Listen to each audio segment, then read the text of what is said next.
Good evening, everyone. Welcome to Astrological Country File. This is the first one in a couple of years, so it's good to be back.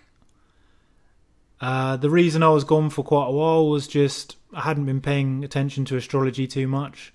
Got a lot of interests up my sleeve, and I'd left astrology go by the wayside quite a bit.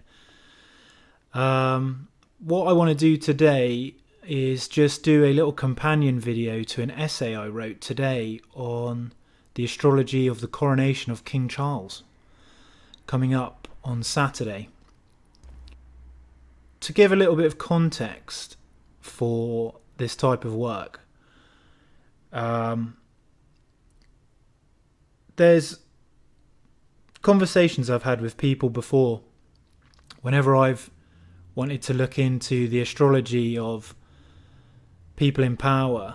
Had a couple of people say to me, astrology's like big amongst countercultural people, hippies, maybe a few intellectuals and eccentrics, but it's not taken seriously by anyone up high, in society. The only reason, really, truly the only reason that there's astrology at all is for that exact reason. The earliest astrology that I know of is in, the Library of Nineveh and in ancient Egypt. And it was directly concerned with prognosticating for the king or the pharaoh and other people of very high status. And that continued all the way down. The only reason the Arabs kept it around was for the same reasons. And then you find astrology in the European courts of the Hapsbergs in Spain, places like that. And even in the English courts with Queen Elizabeth and John Dee and stuff like that. It's unarguable proof, basically, that there's a long history of prognosticating for kings, and the kings themselves being the ones to pay for the tradition to be maintained. Maybe by today's standards, that's a bit crazy to assume that the king on Saturday has done an astrological election, and I would probably agree with that myself, but you can't completely rule it out, to be honest. What if old habits die hard?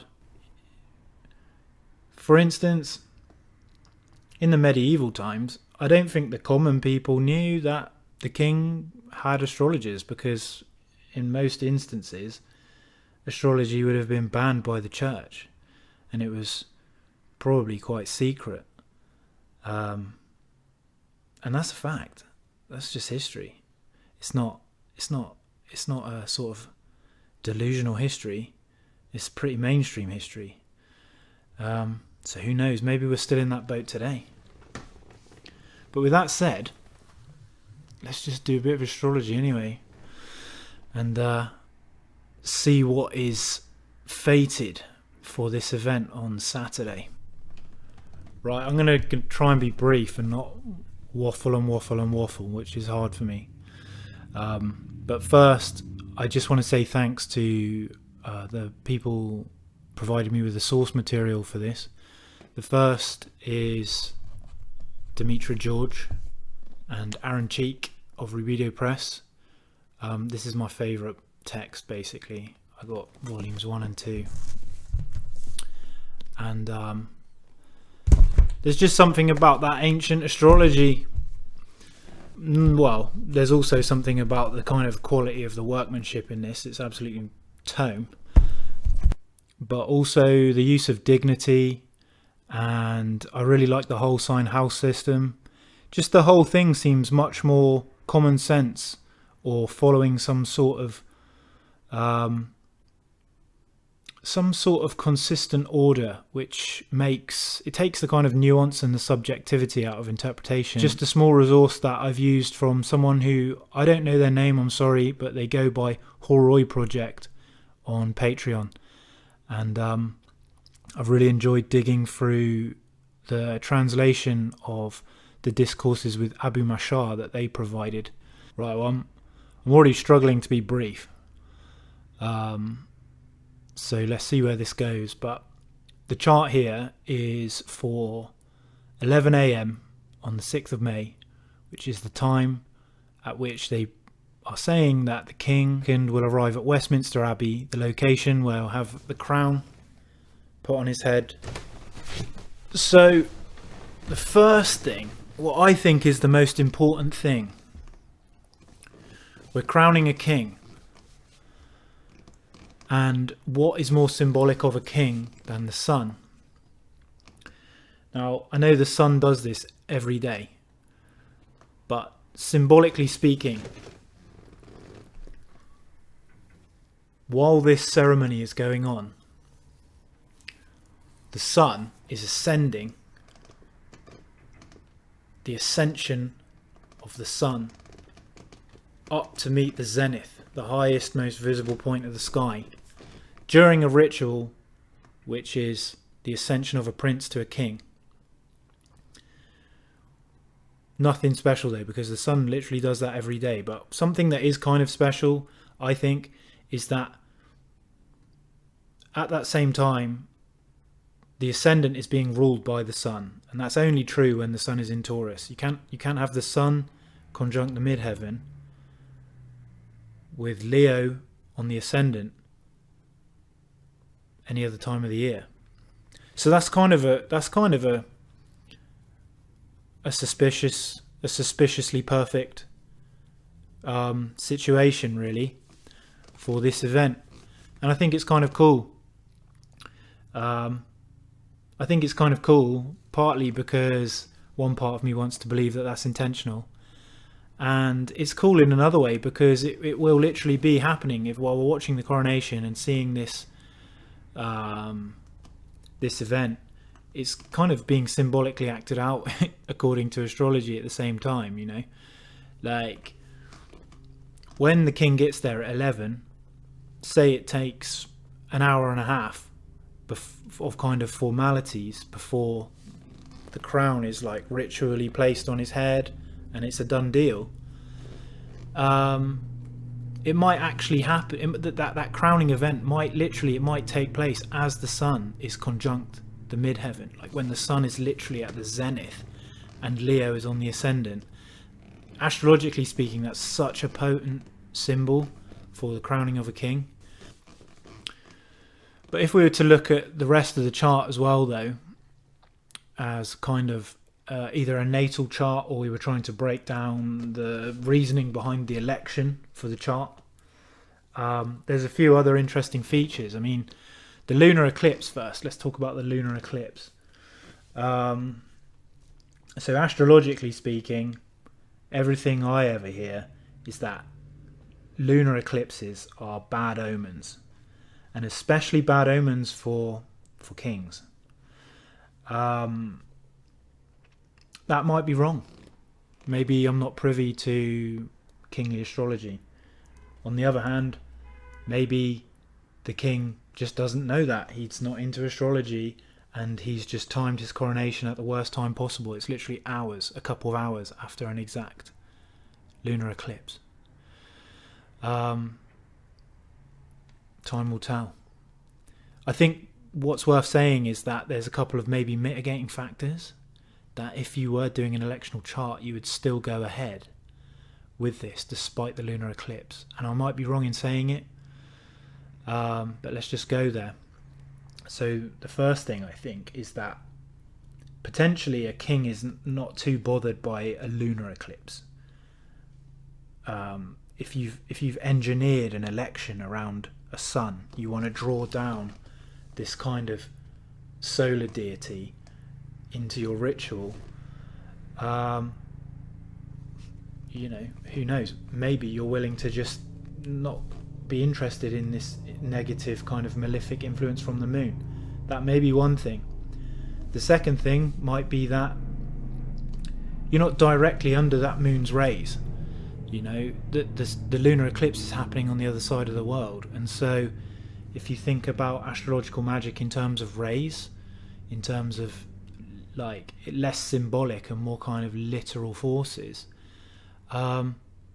maybe you're thinking, I don't have to worry about that lunar eclipse. It's happening somewhere else in the world. It's not my problem. And then the third thing is just that it is an eclipse and it isn't an eclipse. You know, like I haven't got the nodes on the chart there, but the moon is quite a few degrees separated from the nodes. An astronomer is going to call that a penumbral lunar eclipse, which means that it doesn't completely darken. In fact, no part of it completely darkens or completely is occulted. It just, kind of passes through some shade, the Earth's shade rather than through the Earth's kind of shadow. I don't know. You'd be a brave man to take that risk if someone was paying you to do the election, as far as I know. But these are just potentials that I've been kind of playing with as mitigating factors. Sticking with the moon for a moment, I quite like this mutual reception between Mars in Cancer and the moon in Scorpio. The moon's being ruled by Mars in Scorpio. Mars is being ruled by the moon in Cancer. Two ways you can look at that, really. One is that it's awful. Mars in the 12th house, aspecting the sun by sextile and aspecting the moon by trine. That could be a totally destructive influence.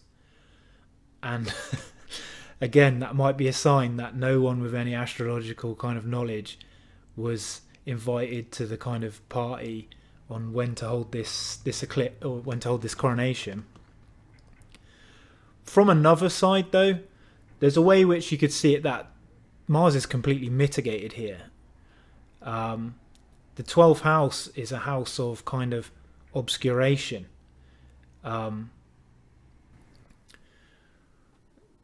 It's also in this mutual reception, which means that it's in a kind of nicer environment.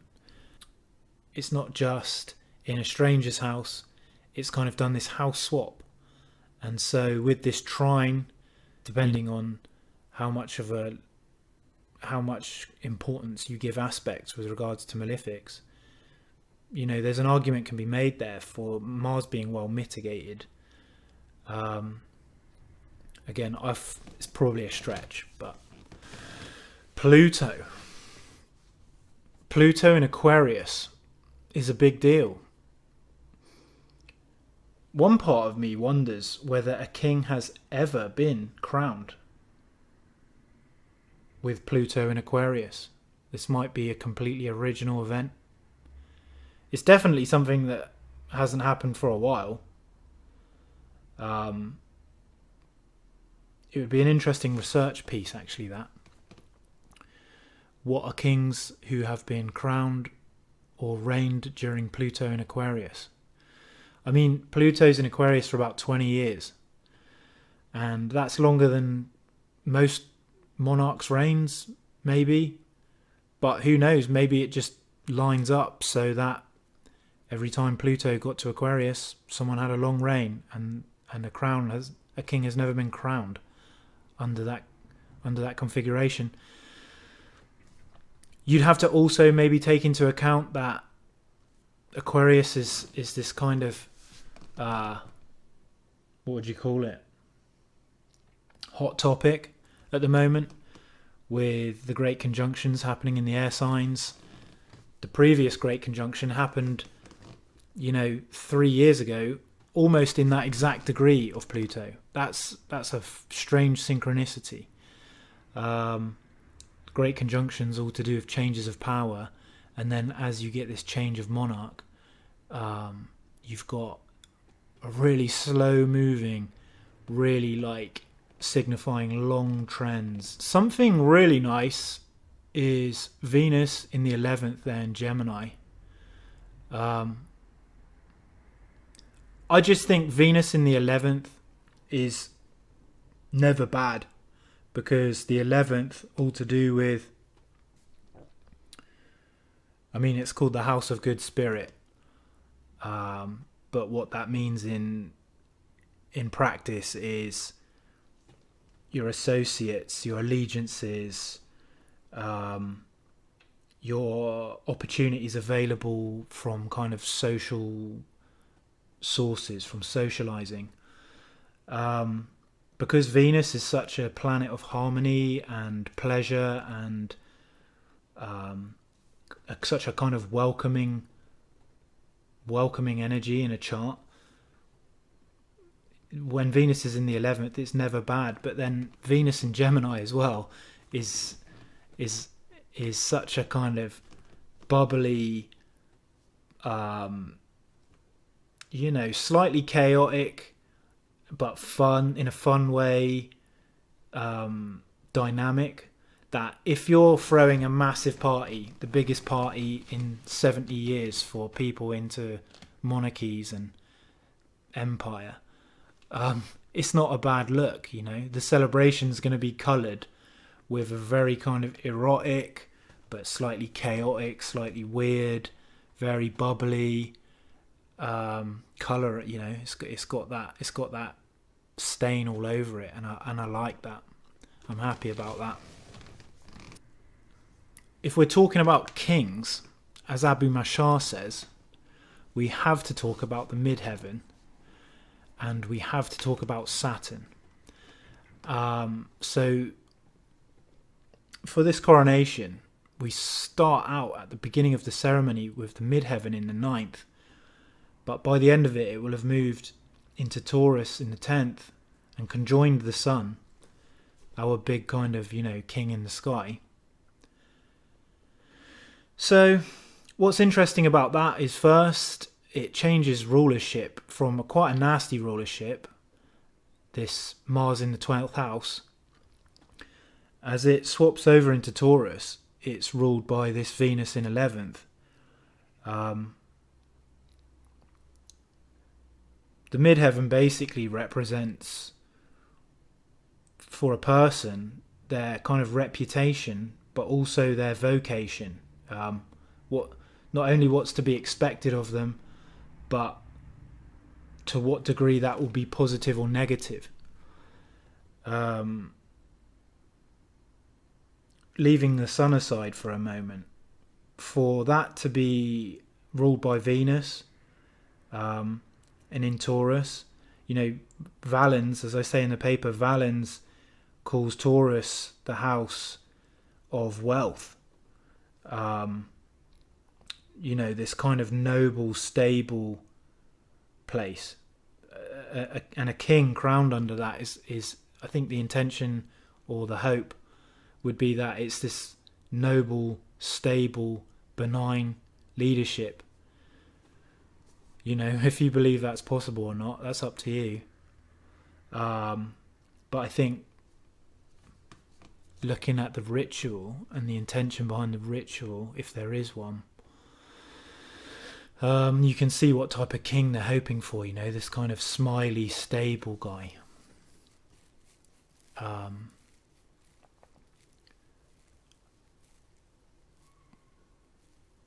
Which is quite interesting and not a bad look. But, as Abu Mashar said, you can't leave that piece out of the puzzle. So either it'll be a good day and not much else, or we can trust this king because he did his astrological homework. In a little bit more of a selfish light, being a bit more greedy, maybe, this Saturn in the 8th house. 8th house is all to do with death and inheritance. And Saturn's not always a bad guy, I think when it comes to the 8th house, particularly with older people, I think Saturn does you all right. And I think if I was doing an election for a coronation, I'd be quite happy to put Saturn in the 8th house. Purely because I would hedge my bets on it being the kind of shrewd Saturn manifesting in the chart here. The shrewd Saturn that is going to play a very cunning game when it comes to inheriting wealth and making the most of your position as a king. Another thing that I missed out, we've got Jupiter in there in the 9th house, and Valens says the 9th house is a place of kingly office. And Jupiter is, this planet of abundance and good health, good fortune. So you couldn't go wrong there, really. The way to delineate it is you're drawing down the energy of abundance in relation to your kingly office. Couldn't be more straightforward. So yeah, final thoughts. I think it's a cool election. I've got doubts about the lunar eclipse, but then I've also not got strong doubts about the lunar eclipse.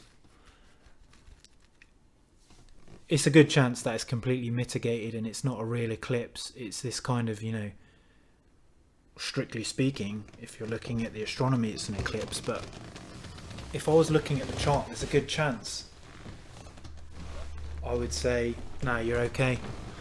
Because lunar eclipses for me are probably the most tangible of the omens, really. I think a lot of the negative feeling that comes from an eclipse is it's kind of a primordial sort of image that has to be seen. I'm really obsessed with this idea of the ascension of the sun symbolizing, the ascension of a king.